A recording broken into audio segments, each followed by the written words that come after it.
বাড়ির পাশের ছোট্ট ঘরের পাইনা রে খবর। বাড়ির পাশের ছোট্ট ঘরের পাইনা রে খবর। যেথায় আমার মা জননী,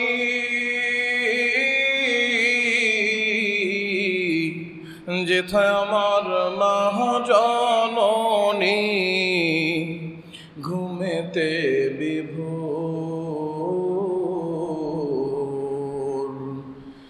বাড়ির পাশের ছোট ঘরের পাইনা রে খবর। বাড়ির পাশের ছোট ঘরের পাইনা রে খবর। কেমনে আপন করলে ও মা 3.5 হাত মাটি,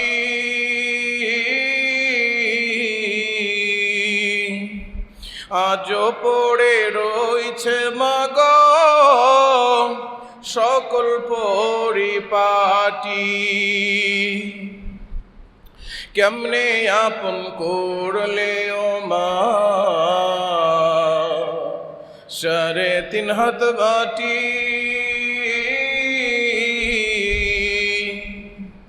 আজও পড়ে রইছে মাগ সকল পরিপাটি। তোমায় ভেবে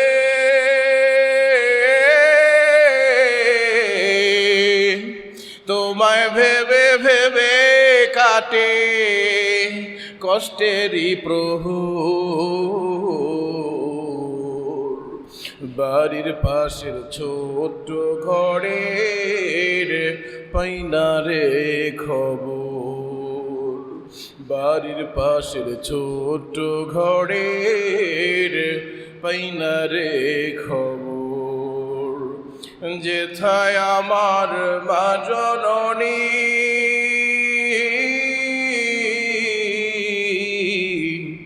যেথায় আমার মা জননী ঘুমেতে বিভোর। বাড়ির পাশের ছোট্ট ঘরের পাইনা রে খবর। বাড়ির পাশের ছোট্ট ঘরের পাইনা রে খবর। বলি রব্বানা লাকাল হামদ। আলোচনার সূচনা লগ্নেই বাবা মা নিয়ে একটা ঘটনা মনে পড়ে গেল। তারপরে আমরা ডাইরেক্ট তাফসিরে চলে যাবো ইনশাআল্লাহ। কিছুদিন আগেই প্রাইভেট কারে উত্তরবঙ্গে যাচ্ছিলাম মাহফিলে যাওয়ার সময় গাড়িটা নষ্ট হয়ে গেল। আমি আর দেরি করলাম না, আমি তড়িঘড়ি করে একটা গাড়িতে উঠে গেলাম, নাবিল গাড়িতে উঠে গেলাম। ওঠার পরে এক বৃদ্ধ মানুষ দেখি, চুল পাকা, দাড়ি পাকা। এই লোকটা ইংলিশে ভিক্ষা চাচ্ছে। প্লিজ গিভ মি 5 টাকা, প্লিজ গিভ মি 10 টাকা। একটা ছোট্ট বাচ্চা, তার মনে হয় জন্মদিন, মাথায় জন্মদিনের ক্যাপ আছে না, ওটা পড়েছে। পড়ে বাচ্চাটা 10টা টাকা দিল, বাচ্চাটাকে দোয়া করতেছে ইংলিশে, many many happy Returns of the day. একজন 10 টাকা দিল, সে বলতেছে প্লিজ গিভ মি 10 টাকা, প্লিজ গিভ মি 5 টাকা, প্লিজ গিভ মি 20 টাকা, I am poor man, I am hungry, please give me 10 টাকা। এরকম করে বলতেছে। আমি খুব অবাক নয়নো লোকটার দিকে তাকিয়ে আছি। ছেলেপেলেরা হাসাহাসি করতেছে গাড়ির মধ্যে, ছেলেপেলেদের যে কাজ। কিন্তু আমি অবাক নয়নে অতন্দ্র প্রহরীর মতো তার দিকে তাকায় আছি। আহারে, লোকটা শিক্ষিত মানুষ, কেন ভিক্ষা করতেছে জানার একটা কিউরিসিটি ভেতরে আমার জাগ দিল। একজন আবার 20 টাকা দিল, তাকে একটু বড় করেই দোয়া করে দিল, I wish Allah also bless you among you there will be the people see you like this. Happy nice time in the paradise, we'll journey on later. Happy nice time in the paradise, happy journey. তাকে দোয়া করে দিল। তা আমি বললাম, বাজান please coming hurry off, ইংলিশেই বললাম, please sit down, please tell me your education qualification, your background. বলতে পারেন একটু আপনার ঘটনাটা কেন এরকম করতেছেন? শরীরের লোম দাঁড়ায় গেল, মুরব্বিটা এসে যখন আমার সামনে বসলো, আমার সামনে একটা যুবক ছিল, বললাম একটু সরে যাও, ওনাকে বসতে দাও। মুরব্বি মানুষ, চোখের ভুরু পেকে গেছে, দাড়ি পেকে গেছে, চুল পেকে গেছে। বৃদ্ধ মানুষ ঝরঝর করে কান্না করতে শুরু করলো আর বলল, বাবা রে, আমি কলেজের মধ্যে একজন ইংলিশ টিচার, রিটায়ার্ড করেছি। 3টা সন্তান আমার, শত শত সন্তান মানুষ করেছি, হাজার হাজার সন্তান মানুষ করেছি। বাবা রে, নিজের 3টা সন্তানকে মানুষ করতে পারি না। বৃদ্ধ মানুষ কান্না দেখে আমারও চোখ দিয়ে পানি চলে আসলো। বললাম যে কেন, ছেলেরা কি নাই? তারা কি দেখাশোনা করে না? কয়, কপাল আমার বড় খারাপ, 3টা ছেলে এস্টাবলিশ। প্রথম ছেলের বাসায় গেছি, যার যার মতো সে বিবাহ করেছে। বড় বউয়ের বাসায় গেলে ছেলের সাথে বড় বউ ঝগড়া করে, দেখে আমার ভালো লাগে না। ছেলে আমাকে পার্সোনালি একটা রুমের মধ্যে এসে বলতেছে, বাবা মেজো ভাইয়ের বাসায় যাও, বড় ভাইয়ের বাসায়, আমার বাসায় অশান্তি চলতেছে, দেখতেই পারতেছ। চলে গেলাম দৌড়ায় মেজো ছেলের বাসায়। মেজো ছেলের বাসায় তো আরো ভয়াবহ অবস্থা। এরা তো মোটামুটি কথার ওপর দিয়া চলছে, আর ওদের বাসায় গিয়ে দেখি দা কুড়াল ছোড়াছুরি শুরু হয়ে গেছে। মনে হয় 3য় বিশ্বযুদ্ধ শুরু হয়ে গেছে, এরকম অবস্থা। বাবারে চলে গেলাম ছোট ছেলের বাসায়। ছোট ছেলের বাসায় যাওয়ার পরে দেখলাম আরো ভয়াবহ অবস্থা। মনের দুঃখে দুয়ার আর কত চেঞ্জ করব, কয়জনের দরজায় যাব। স্বামী স্ত্রী, আমার স্ত্রীটা খুব ভালো মানুষ, ইবাদত বন্দেগী করে। আমার রিটায়ার্ডের যত টাকা ছিল, সারা জীবনের অর্জিত পয়সাগুলি দিয়ে তাদেরকে বাড়ি করে দিয়েছি, তাদের সম্পদ দিয়ে দিয়েছি, তাদেরকে সব কিছু লিখিয়ে দিয়েছি। আজকে আমি নিঃস্ব, আজকে আমার কিছু নাই। লোক লজ্জার ভিড়ে, লজ্জায় অনেক দিন না খেয়েছিলাম, খিদার যন্ত্রণা আর সহ্য করতে পারি না, এজন্য ভিক্ষা করি। আল্লাহু আকবার। আহারে, এই সন্তানগুলি যখন বড় হবে, আপনারা কি মনে করেন তাদের সন্তানরা তাদের কি খুব আদর করে লুতুপুতু করে খাওয়াবে? তাদের জন্যই তৈরি হচ্ছে ওল্ড ম্যান হাউস, বৃদ্ধাশ্রম, ঠিক কিনা? আসেন এবার কোরআনে ভিতরে চলে যাই। আল্লাহ পাক রব্বুল আলামিন কি বলছেন? সূরা বনী ইসরাঈল আয়াত নম্বর 23, রব্বুল আলামিন বলেন, অকদা রাব্বুকা আল্লা তা'বুদু ইল্লা ইয়্যাহু ওয়া বিল ওয়ালিদাইনি ইহসানা। আল্লাহ পাক নির্দেশ দিয়েছেন, হে নবী আপনি জানিয়ে দেন আপনার উম্মতগুলি, আমার বান্দাগুলি যেন আল্লাহ ছাড়া অন্য কারো ইবাদত না করে এবং পিতা মাতার সাথে সৎ ব্যবহার করে। এই হুকুমকার মোল্লার না আল্লাহ। অনেক আয়াত আল্লাহ পাক রব্বুল আলামিন পিতা মাতার জন্য দিয়েছেন।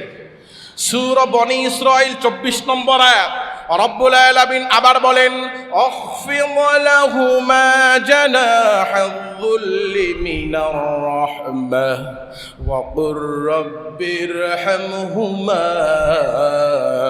কামা রাব্বায়ানি সগীরা।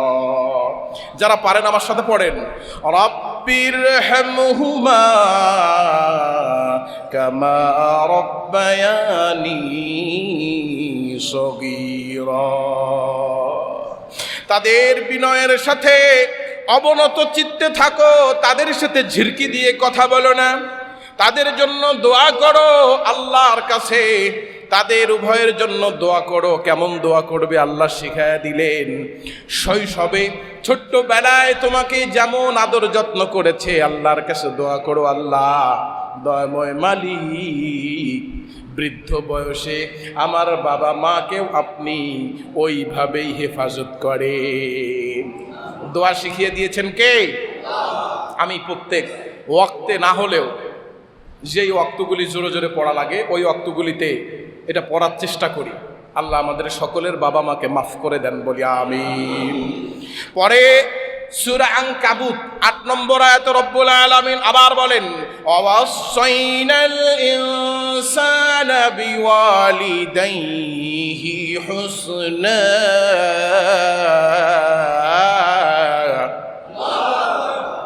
আমি মানুষকে তার পিতা মাতার সাথে ভালো ব্যবহার করার জন্য আদেশ করেছি, নির্দেশ দিয়েছেন কে? আল্লাহ পাক রব্বুল আলামিন। একটা অক্ষর নাম হলো মিম, একটা অক্ষর নাম হলো বাংলায় ম, আরবিতে মিম, ঠিক না?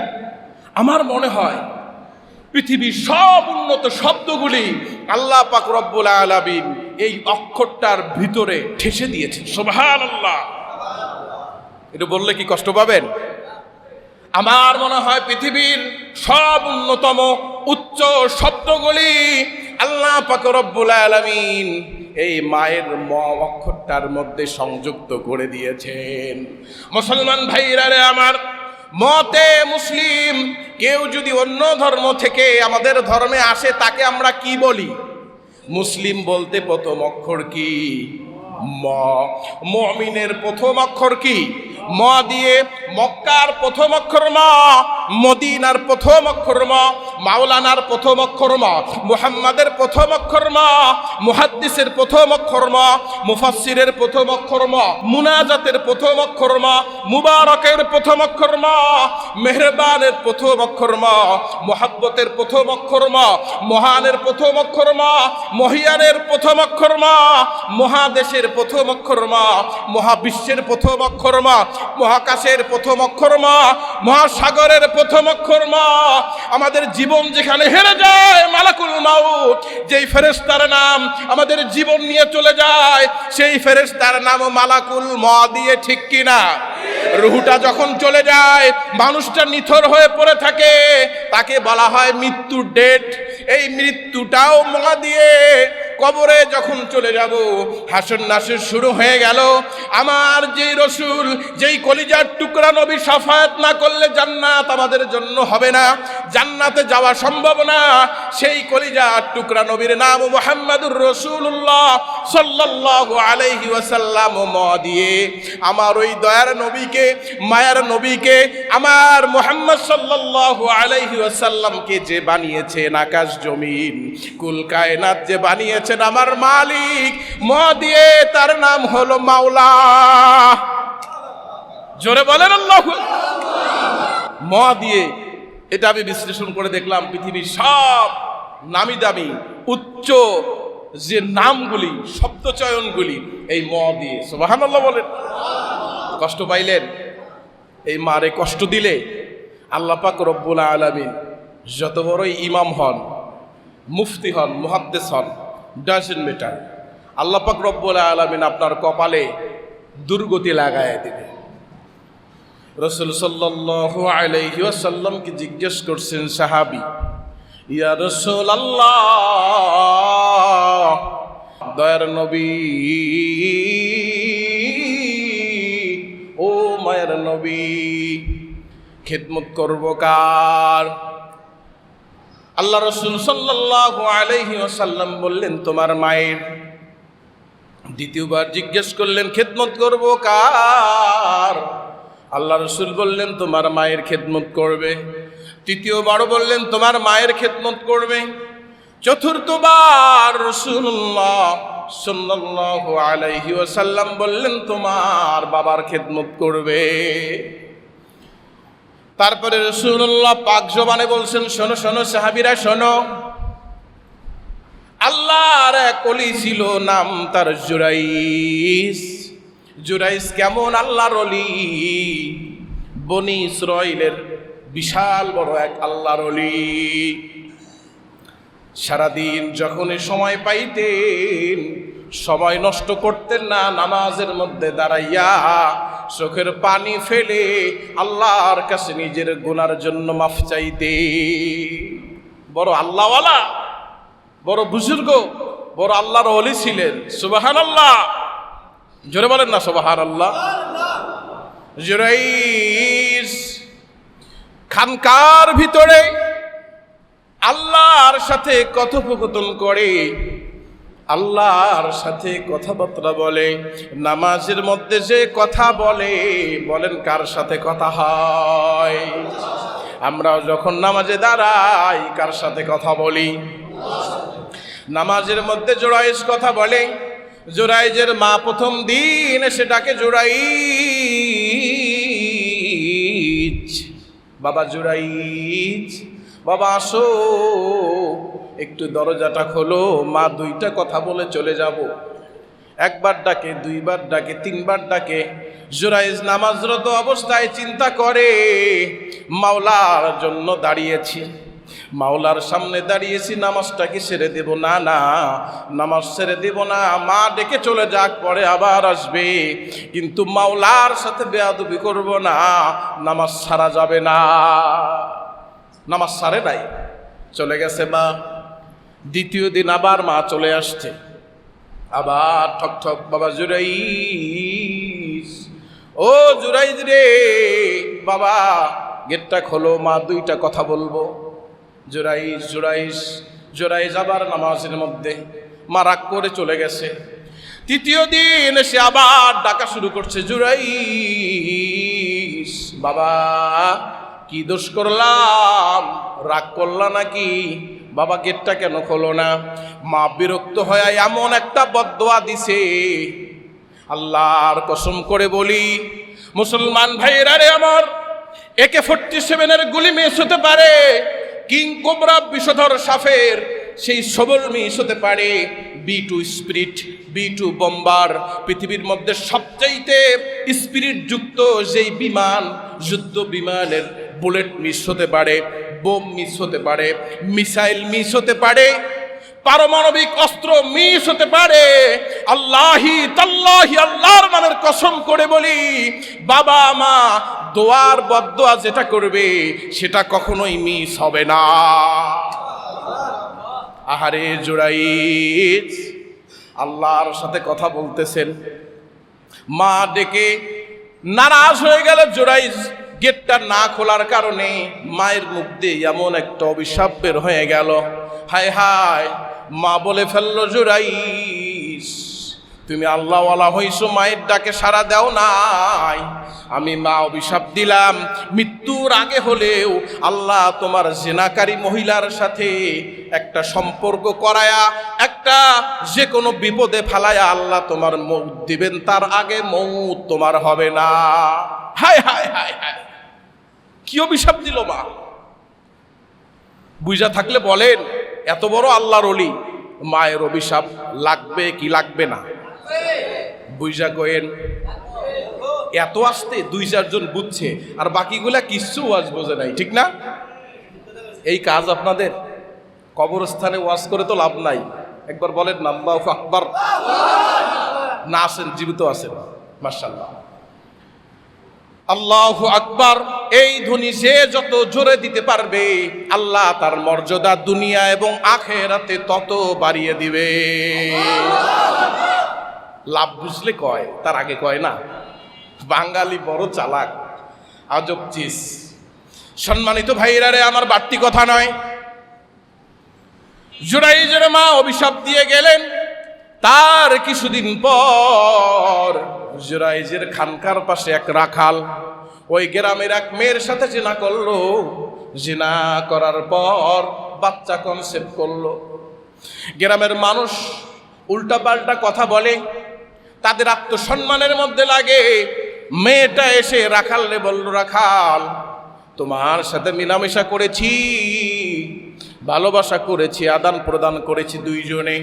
গ্রামের মানুষগুলি আমাকে নানান রকম কথা বলে, নানান রকম অপবাদ দেয়। এই সন্তানের বাবাকে গ্রামের মানুষগুলি জানতে চায়। রাখালের মাথায় একটা কূটবুদ্ধি চলে আসলো। রাখাল চিন্তা করলো, আমি একটা রাখাল কৃতদাস, যদি আমার কথা বলে আমাকে হত্যা করে ফেলতে 1 সেকেন্ড দেরি লাগবে না। এজন্য বলল, আমার পাশেই দেখো একটা খানকা দেখা যায়, ওখানে একজন আল্লাহর ওলি থাকে, সারাদিন আল্লাহর সাথে কথা বলে, ইবাদত বন্দিগিতে দিন কাটায়, মানুষ তাদেরকে ভালোবেসে খানকা বানায় দিছে, মানুষ তাকে মোহাব্বত করে সুন্দর করে নামাজের জন্য জায়গা বানায় দিছে। যদি জুরাইজের কথা বলি অন্তত তাকে মেরে ফেলবে না, আমার কথা যদি বলি, তোমার কথা যদি বলি আমাদেরকে মেরে ফেলে দিবে। আমরা তো কৃতদাস, এমনিতেই তো আমরা কৃতদাস, তাতে আবার গোনা করেছি, বড় গোনা, ঠিক কিনা? যেই কথা সেই কাজ। জুরাইজের ওপর দোষটা চাপা দিল। গ্রামের মানুষ জিজ্ঞাসা করলো এই সন্তান কার? গ্রামের মানুষ জিজ্ঞাসা করলো যখন, সাথে সাথে ওই মহিলা জুরাইজের নামটা বলে দিল। তখন সব গ্রামেই উগ্র হাইপার কিছু যুবক থাকে না, এই যুবকরা এসে জুরাইজের খানকার মধ্যে আগুন লাগা দিল, জুরাইজের খানকা ভেঙে দিল। জুরাইজরে বাইরে নিয়ে এসে গাছের সাথে বেঁধে ইচ্ছা মতো মারল। জুরাইজ মারতেছে, জুরাইজ আল্লাহকে বলতেছে, আল্লাহ কি কারণে মাইর খাই তাও জানি না, এরা তো বিসমিল্লাহ ছাড়াই মাইর শুরু করছে। এবার তাদেরকে জিজ্ঞেস করতেছে, মারতেছো মারো, কোনো সমস্যা নাই, একবার তোমরা বলো কি কারণে আমাকে মারো, আমার দোষটা কি? এবার গ্রামের যুবকরা বলতেছে, তুমি একটা বেয়াদব, তুমি একটা বদমাইশ, তুমি একটা লুচ্চা, যত রকমের গালি হতে পারে সব গালি দিয়ে বলতেছে, তুমি এই মেয়ের সাথে খারাপ কাজ করেছো, এই মেয়ের পেটে তোমার বাচ্চা। জুরাইজ বলতেছে, আল্লাহ রব্বুল আলামিন, দয়াময় মালিক, তুমি সাক্ষী গো আল্লাহ, আমার দুনিয়ায় কোনো সাক্ষী নাই। আল্লাহ তুমি সাক্ষী, এই মহিলার সাথে জিনা করব তো দূরের কথা, এই মহিলাকে আমি চিনিও না। গ্রামের মানুষ সকলে মিলে মারল। মুরব্বী একসাথে হলো, একটা বিচার আচার হলো। মুরব্বীরা বলল, বাচ্চা হওয়া পর্যন্ত অপেক্ষা করা হোক, তার আগে তো বোঝা যাচ্ছে না। বাচ্চাটা হইলে মোটামুটি একটা সিমটম বোঝা যাবে কার মতো, ঠিক না? তখন তো আর ডিএনএ টেস্ট ছিল না, ছিল না, আলট্রাসোনোগ্রাম ছিল না। দেখেন আল্লাহ পাক রব্বুল আলামিন আল্লাহর ওলিদেরকে কেমনে বাঁচায়। আল্লাহর উপরে বিশ্বাস রাখবো তো ইনশাআল্লাহ। যতই বিপদ আসুক, যতই মুসিবত আসুক, কাজী নজরুল সুন্দর করে বলে, সব বিপদে আপদে আল্লাহর উপরে ভরসা রাখার নাম হলো মুসলমান। কাজী নজরুল সুন্দর করে বলে, সকল ব্যথার বোঝা বইতে পারি, সব জ্বালা যাতনাও সইতে পারি, বিপদ আপদ এলে আল্লাহকে ডাকে, তার দয়া করুণায় ভরসা রাখে, হারায় না হুশ সেই তো মানুষ, সেই তো মানুষ। বিপদ আপদ আসলে হুশ হারানো যাবে? যদি হুশ না হারান, ইন্নাল্লাহা মা'আস সাবিরিন, সবর করেন, সাহায্য করবেন একজন, তিনি কে? আস্থা রাখা যাবে আল্লাহর উপরে? সম্মানিত ভাইরা রে আমার, দেখেন দেখেন আল্লাহ জুরাইজকে কেমনে রক্ষা করে।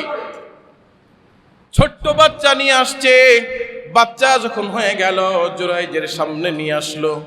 জুরাইজ বাচ্চাটাকে কোলে নিয়ে তল পেটের মধ্যে সাদা আঙ্গুল দিয়ে বলল, আল্লাহর নামে বলো, এ বাচ্চা বল তোর বাবাকে। তল পেটের মধ্যে আঙ্গুল দিয়ে গুতা দিতে দেরি হলো, বাচ্চা একাত্মবাদী আল্লাহর নামে সাক্ষী দিয়া বলতে দেরি হলো না, আমার বাবা হলো রাখাল। আল্লাহু আকবার।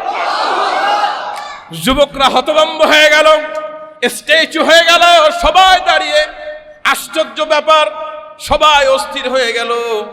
এই ঘটনা দেখলে কি কেউ স্থির থাকার কথা? সবাই অস্থির হয়ে গেল, পাজল হয়ে গেল, এলোমেলো হয়ে সবাই জুরাইজের পায়ের মধ্যে হুমড়ি খেয়ে পড়ল, আল্লাহর ওলি মাফ করে দেন, ভুল করেছি, দয়া করে ক্ষমা করে দেন, অভিশাপ দিবেন না।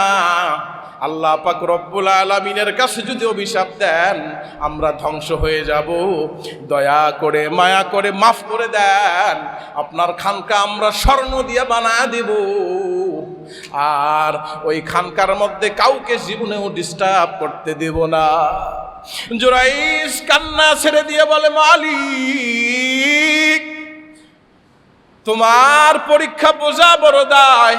মা দোয়া করেছিল, যুবকরা শোনো শোনো, স্বর্ণ দিয়ে আমার খানকা বানানো লাগবে না, যেমন মাটি দিয়েছিল ওরকম মাটি দিয়ে তোমরা গড়ায়া দাও। আর শোনো শোনো, একটা কথা বিশ্ববাসীকে জানায়া দাও। রাসূল সাল্লাল্লাহু আলাইহি ওয়াসাল্লাম পাক জবানে বলতেছেন, একটা জবান সবার কাছে পৌঁছে দাও, একটা জবান সবার কাছে পৌঁছে দাও। জবানটা হলো এই, মায়ের সাথে কেউ যেন বেয়াদবি করে না। ও মুসলমান ভাইরা রে আমার, আপনি যদি মায়ের সাথে বেয়াদবি করেন, মা বাবার সাথে বেয়াদবি করে যদি মসজিদের ইমাম হন, মুয়াজ্জিন হন, এমনকি কাবা শরীফের ইমাম হলেও আল্লাহ পাক রব্বুল আলামিন আপনার একটা ইবাদত, একটা সিজদাও কবুল করবে না। আল্লাহু আকবার। মা বাবার সাথে বেয়াদবি করা যাবে? বেয়াদবি করবেন? আল্লাহর পরে পৃথিবীতে সবচেয়ে বেশি ভালোবাসে কে বলেন? জোরে বলতে পারলেন না? আল্লাহর পরে সবচেয়ে নিঃস্বার্থভাবে ভালোবাসে মা। আর সবচেয়ে বেশি ভালোবাসা দেখায় কে? শাশুড়ি। ঠিক, শাশুড়ি ভালোবাসা দেখায়। আর অরিজিনাল রিয়েল ভালোবাসা, পিওর ভালোবাসা, ফ্রি ফর্মালিন মুক্ত ভালোবাসা যদি কেউ দেখায়, কেউ দেয়, সেটা হলো মা। ঠিক কি না? এই জন্য প্রত্যেক নামাজে যখন দোয়া করবেন, আল্লাহর দরবারে হাতটা বাড়ায় বলবেন, রব্বির হামহুমা কামা রব্বায়ানি সগীরা। বলেন আল্লাহু আকবার। এই মা বাবার জন্য দোয়া করার দরকার আছে না নাই? মা বাবার জন্য দোয়া করবেন। আর শিরকের মধ্যে যদি নিমজ্জিত থাকেন, দোয়া কি কবুল হবে ভাই? দোয়া কবুল হবে? আমি মাঝে মাঝেই বলি, ঘরের ভিতরে মূর্তি, বাহিরে মূর্তি, ডানে মূর্তি, বামে মূর্তি, তাহলে ওই ঘরের ভিতরে কি আল্লাহর রহমতের ফেরেশতা আসবে? আসবে না। তাহলে মূর্তিকে সরায়া দেন, আল্লাহর রহমতকে ঘরে ঢুকায় নেন। পারা যাবে ইনশাল্লাহ? সহিহ বুখারীর 5951 নম্বর হাদিস, ইন্না শাদ্দান নাসি আযাবা ইয়াউমাল কিয়ামাতি আল মুসাউবিরুন। কিয়ামতের দিন, কঠিন মুসিবতের দিন, সবচাইতে বেশি শাস্তি যার হবে তারা কারা? তারা হলো ওই ব্যক্তি যারা মূর্তি বানাবে এবং ছবি অঙ্কন করবে। নাউজুবিল্লাহ। গত 17 বছরে এক মূর্তি টানতে টানতে, ভাঙতে ভাঙতে আমাদের জীবন শেষ। ঠিক না? তাহলে তাদের মূর্তি যে ছিল, আমি কিন্তু সত্য কথা বলি পরিষ্কার, কষ্ট পাওয়া যাবে না। কষ্ট পাবেন? Always speak the right now, always speak the truth. সত্য কথা বলবো, কোরআনের কথাগুলি আপনাদেরকে পৌঁছায় দিব। আল্লাহ পাক রব্বুল আলামিন আমার হায়াতে, আমার জীবনে রিজিকে যা রাখছে তাই হবে ইনশাআল্লাহ। এক মূর্তি 17 বছর থেকে ভাঙলেন। এখন জুলাই জাদুঘরে, ওদিক দিয়েই তো ঢাকা বিশ্ববিদ্যালয়ে যাই, শখ হলো একটু দেখতে, শত শত মূর্তি। আহারে, তাদের মূর্তি হারাম আর আমাদেরটা কি আরাম নাকি? আরে মূর্তি যদি আমার নবীর বানায় সেটাও হারাম, মূর্তি যদি আমার বানায় সেটাও হারাম, মূর্তি যদি আমার বাবারটা বানায় সবার প্রথম আমি ভাঙবো, এটা যেমন হারাম। আওয়ামী লীগের মূর্তি বানালেও হারাম, বিএনপির কারো নেতার মূর্তি বানালেও হারাম, জামাতে ইসলামের নেতার মূর্তি বানালেও হারাম, আমার বাবার মূর্তি বানালেও হারাম। ঠিক কিনা? No consider, no mercy. ইসলাম সবার জন্য সমানভাবে যাবে। কাউকে পিঠে নিবেন, ওদেরটা হারাম আর আমাদের মূর্তি বানাইলে আরাম, জিনা। আচ্ছা বলেন তো, কারো স্মৃতি ধরে রাখতে গেলে মূর্তির প্রয়োজন আছে? আল্লাহরে কে দেখছেন এখানে? হাত তুলেন। কেউ দেখছেন? এখন যদি জিজ্ঞাসা করি আল্লাহরে ভালোবাসেন কিনা, এটা একটা অনার্থক প্রশ্ন হবে না?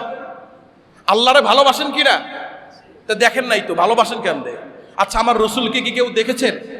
রসুলকে কতটুকু ভালোবাসেন? জানের আন্দাজ পরিমাণ। ঠিক কিনা? তো রসুলের ভালোবাসা আমার জীবনের সবচাইতে উচ্চে। আর দুনিয়ার যা কিছু আছে, অর্থ সম্পদ, সবকিছু নিম্ন, আমার রসুল সাল্লাল্লাহু আলাইহি ওয়াসাল্লামের ভালোবাসা সর্বোচ্চ। সুবহানাল্লাহ। কষ্ট পাইলেন আমার ভাইয়েরা? ভালো লাগুক আর না লাগুক, আল হাক্কু মারদুন, হক কথা একটু তিতা লাগে, আমাকে আমার জায়গা থেকে সত্য কথাগুলি, হক কথাগুলো বলতে দিয়ে ইনশাল্লাহ পারা যাবে। সম্মানিত ভাইরা রে আমার, ছোট্ট একটা ঘটনা আপনাদের সামনে বলেই আলোচনা শেষ করে দিব। মা বাবার খেদমত কতটা জরুরি, বাস্তব চোখে দেখা ঘটনা। উত্তরবঙ্গে মাহফিলে গেলাম, আমি সত্য ঘটনা এবং দেখা ঘটনাগুলো দিয়ে তাফসীর থেকে বেশি বলি, তাহলে ইমপ্যাক্টটা বেশি পড়ে হৃদয়ের মধ্যে, কলিজায় লাগে। আমার নিজের চোখে দেখা, লালমনিরহাটে এক ছেলের নাম হলো নুরুল হক। কি নাম? নুরুল হক। তার মা ছোট্টবেলায় তার বাবা হারিয়েছে, অ্যাক্সিডেন্টে মারা গেছে। নুরুল হক একটা মাত্র সন্তান। এই সন্তানটাকে বুকের সাথে আগলায়া সারা জীবন মানুষ করেছে। মা একটা বিবাহ পর্যন্ত করে নাই, এই সন্তানটাকে মানুষ করেছে। মানুষ করতে গিয়ে মা একটা সন্তানকে খাওয়াইতো আলেমে দ্বীন। পাগড়ি দেওয়ার সময় কিছু টাকা দিছে। টাকা দেওয়ার পরে যখন মা কিছু টাকা দিছে, কিছু ধান দিছে, ছেলে তার বউয়ের কথা শুনে, ফুসমন্ত্র শুনে মার সাথে রাগ হয়ে গেছে। 2 মিনিট একটু মন দিয়ে শোনেন, দেখেন 2 ফোঁটা চোখের পানি বের হয় কিনা। ভাইরে আমার একটা কথা শুনে যান, মুখের মধ্যে বিষ দিলে মানুষ বাঁচে, কিন্তু কানের মধ্যে বিষ দিলে মানুষ বাঁচে না, ঠিক কিনা? বিশেষ করে মহিলাদের এই সমস্যাটা অনেক বেশি। তার স্ত্রী তাকে এমন ভাবে বুঝালো, মাকে গিয়ে বলল উত্তেজিত হয়ে, মা তুমি টাকা কেন দিয়েছো, ধান কেন দিয়েছো? এবার বলতেছে ছেলেটা আমার বাসায় খাইলো, 2টা বছর লজিং খাইলো, পাগড়ি দেওয়ার সময় আমি কিছু টাকা দিলাম, তাতে কি ক্ষতি হয়েছে? মার সাথে কন্ট্রোভার্সি হলো, কথা কাটাকাটি হওয়ার এক ক্ষেত্রে মার কোমরের মধ্যে একটা লাথি মেরে দিল, মার কোমরটা ভেঙে গেছে। মা জননী পড়ে আল্লাহর কাছে বলতেছে, রব্বুল আলামিন, দয়াময় মালিক, আমার সন্তান আমার কোমরের মধ্যে লাথি মেরে কোমরটা ভেঙে দিল, আল্লাহ ওই পাটা তুমি দুনিয়ার জমিন থেকে উঠায় নিও। আল্লাহু আকবার। হায় হায় হায়, মায়ের বদদোয়া, দোয়া কি মনে হয় লাগবে কি লাগবে না? বদদোয়া করলো সেই দিন। তারপরের দিন তার ছিল একটা কাট কাটার মেশিন, বড় ব্লেডের মধ্যে কাট কাটতেছিল। প্রত্যেক দিন প্যান্ট পরে যায়। যুবক নুরুল হক নাম তার, সে সেই দিন লুঙ্গি পরে গেছে, উপর দিয়ে কাট কাটতেছে, নিচ দিয়ে যে ব্লেডটা উপর নিচ, দেখছেন না কাট কাটার মেশিন, উপর নিচ থেকে যখন ফোল্ডিং করে ঘুরতেছে, লুঙ্গিটা আস্তে করে রাখার সাথে সাথে পায়ের একটা আঙ্গুল কেটে গেছে। ডক্টরের কাছে নিয়ে যাওয়া হলো। লম্বা ঘটনা শর্ট করে দিচ্ছি। 1 দিন 2 দিন 5 দিন 1 মাস পরে পায়ের হাঁটু থেকে কাটতে হলো। কি কারণে যেন হাত পর্যন্ত পচন ধরে গেল। কি কারণে? কাটতে কাটতে কাটতে একটা হাত একটা পা পুরোটাই পচন ধরে গেল, বিকলাঙ্গ হয়ে গেল। ঘুমের মধ্যে দেখতেছে নুরুল হক, কাটতে কাটতে যদি তোমার কলিজা পর্যন্ত কেটে ফেলা হয়, তবুও পর্যন্ত তোমার পচন শেষ হবে না। মায়ের পা ছাড়ায়া মাপ নাও, না হলে কিয়ামত পর্যন্ত পচন তোমার শেষ হবে না। আল্লাহু আকবার। মা খবরটা পাইল যখন, হুইল চেয়ারের মধ্যে মা এসে সন্তানটাকে মাফ করে দিল।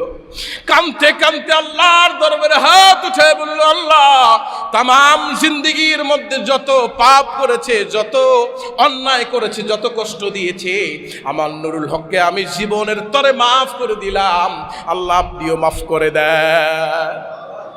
যেই এই কথা বলল, সাথে সাথে শরীর থেকে কয়, হুজুর বিশ্বাস করবেন না, শরীরের লোম দাঁড়ায় গেছে, সব পোকাগুলি টাস টাস করে পড়ে গেল। ডক্টর বলল আর কোনো ভাইরাস নাই, আপনি এখন বাসায় যাইতে পারেন।